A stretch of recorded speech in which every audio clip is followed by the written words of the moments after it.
السلام علیکم۔ Welcome to my channel کہانی جنکشن۔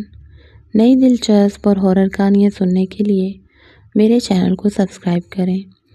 میں نے ایک ایسے گھرانے میں آنکھ کھولی جو گھر کم اور جیل خانہ زیادہ تھا۔ بچپن سے جوانی تک ماں باپ کا پیار نہیں پایا۔ ماں کی گالی گلوچ اور ڈانٹ سن کر بڑی ہوئی۔ وہ جس انداز اور الفاظ میں مجھے تنبیہ کرتی یا ڈانٹتی تھی وہ ناقابل تحریر ہیں۔ جب انسان کو گھر میں محبت نہ ملے تو وہ محبت باہر تلاش کرتا ہے۔ گھر والوں کا یہ حال تھا کہ دوسروں کے سامنے میٹھا میٹھا بولتے رہے مگر اندر سے سارے جہاں کی کرواٹ اپنے لہجے میں بھر لیتے تھے۔ میں اسی خوف سے کسی سہیلی کو گھر نہیں بلاتی تھی کہ کہیں ان کے سامنے میری بے عزتی نہ کر دیں۔ انہی الجھن بھرے دن رات میں کڑتے ہوئے انٹر کیا۔ اول پوزیشن حاصل کرنے کی رٹ رہی۔ اب میں دنیا کو سمجھ چکی تھی، لیکن گھر والوں کی پابندیوں نے مجھے بغاوت پر آمادہ کر دیا اور میں باغیانہ خیالات اور منفی سوچوں کے ساتھ پروان چڑھنے لگی۔ ہم 5 بھائی اور 4 بہنیں تھے۔ میں 2 بھائیوں سے چھوٹی تھی، باقی سب مجھ سے چھوٹے تھے۔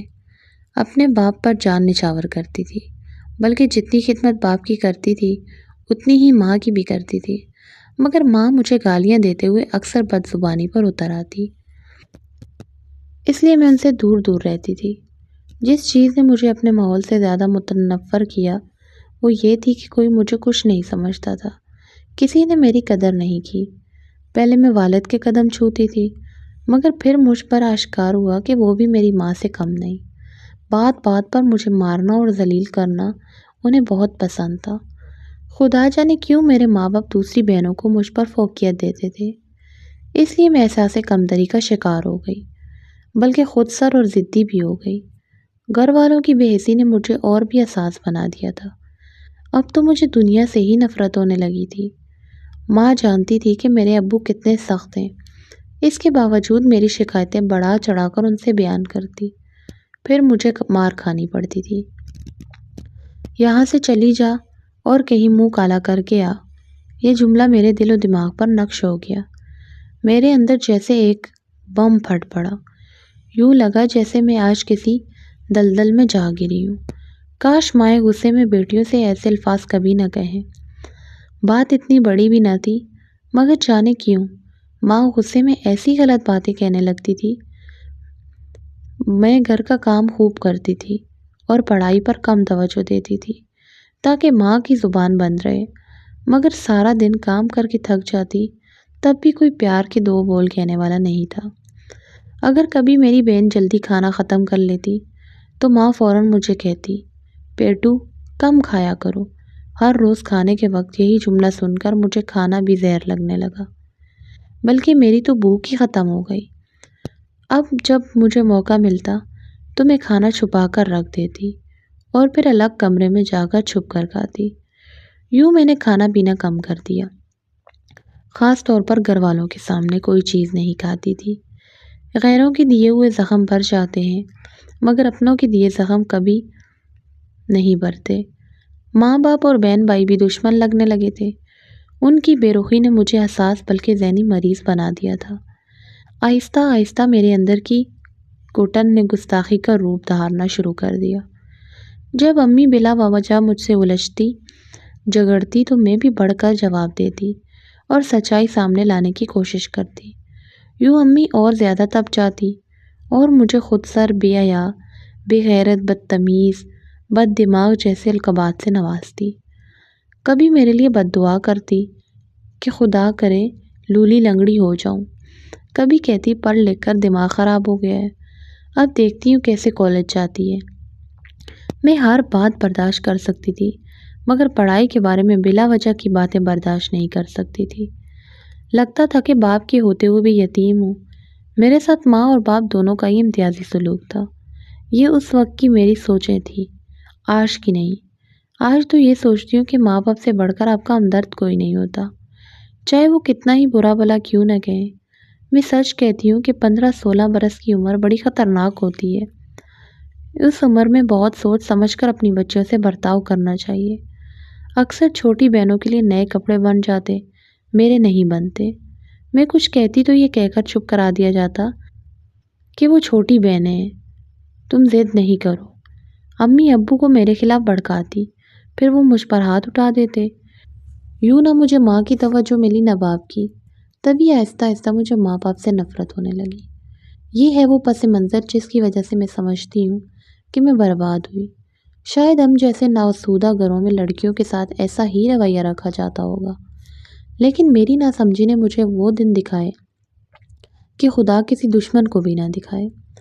جو دکھ میں نے بیان کیے وہ ایسے نہ تھے کہ میں برداشت نہ کر سکتی اور گھر سے قدم نکالتی، مگر میں نے قدم باہر نکالا اور میرا دامن عصمت تار تار ہو گیا۔ میں ذلیل و رسوا ہوئی اور آج اس معاشرے میں کوئی پناہ گاہ نہیں جہاں مجھ جیسی لڑکیوں کو پناہ مل سکے۔ میں نے BA پاس کر لیا تھا، میری ہم جماعت لڑکیاں یونیورسٹی میں داخلہ لے رہی تھی اور میرے گھر کی فضا ویسی ہی گٹی گٹی تھی۔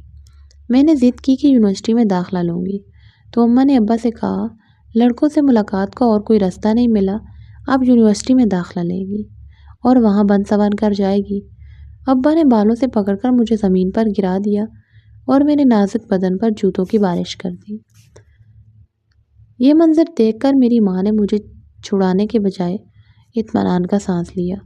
اب مجھے تعلیم سے بھی نفرت ہو گئی اور میں نے اعلیٰ تعلیم حاصل کرنے کا خیال دل سے نکال دیا۔ تاہم وہ دن جب میری روح پر تشدد ہوا میرے لیے قیامت سے کم نہ تھا۔ میرا دماغ مفلوج ہو گیا تھا، جیسے میرا وجود ہی ختم ہو گیا ہو۔ اس دن میں نے قسم کھائی کہ خودکشی نہیں کروں گی، مگر ان لوگوں کے ساتھ نہیں رہوں گی۔ میں ان کی عزت کو مٹی میں ملا دوں گی۔ اب میں نفسیاتی مریضہ بن گئی تھی، اپنی چیزیں توڑ پھوڑنے لگی۔ حالانکہ نقصان میرا ہی تھا، مگر اس طرح دل کو جو وقتی سکون ملتا وہ ناقابل بیان تھا۔ میں نے پہلے سوچا تھا کہ میری شادی ہو جائے گی تو یہ ظلم و ستم ختم ہو جائے گا اور وہ انجانہ گھر میری جنت بن جائے گا، مگر اماں نے ہر کسی سے یہ کہہ کر میرے خواب چکنا چور کر دیے کہ جس گھر جائے گی اس کو جہنم بنا دے گی۔ میری زندگی میں اگر کبھی کوئی خوشی آئی بھی تو وہ صرف چند لمحوں کی تھی۔ چاند رات تھی، گھر کے قریب ہی مارکیٹ تھی۔ میں وہاں گئی کیونکہ امی نے کہا تھا کہ چھوٹی بہنوں کو ساتھ لے جا کر چوڑیاں پہنا لاؤ۔ مارکیٹ کے اوپر کے فلیٹ سے ایک نوجوان نے نیچے جھانکا۔ مجھے دیکھتے ہی وہ نیچے آیا اور چوڑیاں دکھانے لگا۔ بہنوں نے پہن لی، ہم گھر کو واپس آ گئے۔ تب اس کی نگاہیں دیر تک ہمارا تعاقب کرتی رہی۔ اس کے بعد وہ دوسری بار مجھے اپنی سہیلی زائدہ کے گھر کے آس پاس دکھائی دیا۔ وہ زائدہ کا کزن تھا، نام تھا ریحان۔ اب جب بھی میں کپڑے ڈالنے چھت پر جاتی وہ زائدہ کے گھر کی چھت پر موجود ہوتا، جیسے میرا ہی انتظار کر رہا ہو۔ جلدی ہم ایک دوسرے کو ٹوٹ کر چاہنے لگے۔ میری روح پیار کی پیاسی تھی اور ریحان کہتا تھا تم مجھے اس دنیا میں سب سے زیادہ عزیز ہو، میں تم پر اپنی جان بھی قربان کر سکتا ہوں۔ ایسے بول کب میرے کانوں نے سنے تھے، مجھے اپنی ذات کی تکمیل محسوس ہوئی کہ کوئی تو ہے جو مجھے اہمیت دے رہا ہے۔ یوں میری زندگی میں بہار آ گئی اور میرے وجود کا ہر ذرہ خوشی میں ڈوب گیا۔ دن ہواؤں کی روش پر بادلوں کی مانند اڑنے لگے۔ اب وقت اور تنہائی مجھے نہیں ستاتے تھے۔ کوئی کچھ بھی کہتا برا نہ لگتا۔ برا کیوں لگتا؟ مجھے تو کچھ سنائی نہیں دیتا تھا، ایک ریحان کے سوا کچھ دکھائی نہیں دیتا تھا۔ پھر اچانک میری زندگی میں طوفان آ گیا۔ امی کی پھوپھو میرا رشتہ لے آئی اپنے گنجے بیٹے کے لیے۔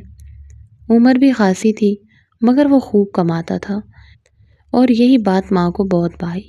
میں نے اس کی شکل دیکھتے ہی انکار کر دیا۔ خوب روئی، چیخی چلائی، مگر کسی نے میری ایک نہ سنی۔ دھوم دھام سے منگنی بھی کر دی گئی۔ میری سہیلی زائدہ بھی آئی جو میرے اور ریحان کے راز سے واقف تھی۔ اس نے مجھے سمجھایا شور مچانا ٹھیک نہیں، جو کرنا ہے خاموشی سے کرو، منگنی ہوئی ہے نکاح نہیں، وقت ہے تم اور ریحان منصوبہ بناؤ، میں تمہارے ساتھ ہوں۔ یہ بات میری سمجھ میں آ گئی۔ میں بظاہر خاموش تھی۔ رات کے 12 بجے جب سب گھر والے اپنے کمروں میں سو گئے تو کڑکتی سردی کی راتوں میں ہم چھت پر ملتے۔ ریحان زائدہ کی چھت پر ہوتا اور میں اپنی درمیان میں دیوار تھی جو کمرے تک آتی تھی۔ جب کسی کے آنے کا شک گزرتا تو ریحان فرش پر لیٹ کر سوتا بن جاتا۔ شکر ہے کبھی کسی نے ہمیں چھت پر باتیں کرتے نہیں دیکھا۔ میں دبے پاؤں اوپر آتی تھی۔ ہمارا پیار ہر آلودگی سے پاک تھا۔ ہم اچھی باتیں کرتے، مستقبل کی پلاننگ کرتے۔ زائدہ کبھی کبھار ہماری پیمبر بن جاتی مگر وہ اکثر ہمارے گھر نہیں آتی تھی۔ میری منگنی کی خبر جب ریحان کو ملی تو وہ بہت پریشان ہوا اور رونے لگا۔ اس کے رونے سے مجھے ایک عجیب سکون ملا۔ لگا کہ اس دنیا میں کوئی تو ہے جو میری پرواہ کرتا ہے، جو میرے لیے رو سکتا ہے۔ دیکھتے ہی دیکھتے ہماری محبت کا یہ ننھا سا پودا ایک تناور درخت بن گیا۔ یہ خیال کہ کوئی میری جدائی کے تصور سے بے قرار ہے بہت حسین تھا۔ اب تو آنکھیں تب تک جلتی رہتی جب تک اس کا دیدار نہ کر لیتی۔ میں نے ریحان کو ایسے خواب دکھائے کہ وہ سب کچھ بھول گیا، میری منگنی بھی۔ وہ میرے ارمانوں کی منزل بن چکا تھا۔ میں نے اسے بتا دیا تھا، ریحان میں تمہیں ہمیشہ کے لیے پانا چاہتی ہوں۔ زمانہ چھوڑ سکتی ہوں، دنیا چھوڑ سکتی ہوں، مگر تمہیں کبھی نہیں چھوڑ سکتی۔ جب میری شادی کی تاریخ رکھی گئی تو میں نے اسے آگاہ کر دیا کہ چند دن باقی رہ گئے ہیں۔ اگر اب بھی ہم نے کوئی قدم نہ اٹھایا تو پھر کبھی نہیں مل پائیں گے۔ یوں ہم نے ایک منصوبہ بنا لیا۔ 4 دن بعد مجھے ریلوے اسٹیشن جا کر کسی بھی زنانہ ڈبے میں سوار ہونا تھا۔